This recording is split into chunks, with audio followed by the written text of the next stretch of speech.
तँलाई के चाहियो रे? के चाहियो रे तँलाई? भाइ चाहियो यसलाई भाइ चाहियो रे, भाइ चाहियो। भाइ बोकिरहेको छ अन्त कति अर्को भाइ चाहियो भन्छ। कतिवटा भाइ चाहिने यस्तो केटीलाई कामै छैन मेरा लजाएर मुख छोपेर बजा थेट लाज लाग्दैन हँ? भाइ चाहियो। Hello guys, welcome to my YouTube channel होइन, सबैले सब्सक्राइब गरिदिनु होला। मेरो युट्युब च्यानलमा भिडियो हाल्दैछु होइन, सबैले सब्सक्राइब गरिदिनु होला। आज चाहिँ मेरो छोरो बिहान भएर यहाँ हस्पिटल लिएर आएको, कहाँ बालकान्ति हस्पिटल लिएर आएको यता। के गर्ने यार, गाह्रो हुन्छ धेरै बिहे गरेपछि। यस्ता छ मलाई भाइ चाहियो भन्छ, यस्तोलाई भाइ चाहियो भनेर के गर्ने, काम छैन यस्तो तेरो महँगो पनि के महँगो बाबा।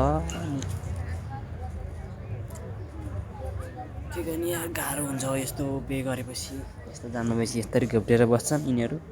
घोप्टेर बस्ने मान्छेले के भन्ने छ उपाय? ओइ उपाय केही छ? यता हेर त कान्छी, है यता हेर न, त्यो फुच्ची कमसेकम मुख त खोल्दै एकचोटि हेरौँ त है। देखाउ न एकचोटि, देखाउ त्यसलाई, यसको मुख देखाउ न उ त्यो मुख चाहिँ उयो गरेर त हातबाट देखाएर बरा गाह्रो भएर ज्वरो आएर होला। धेरै गाह्रो पर्छ ल। सबै सब्सक्राइब गरिदियो है सबैले होइन, सपोर्ट गरिदियो यार, सपोर्ट गर्नुपर्छ ल। By by.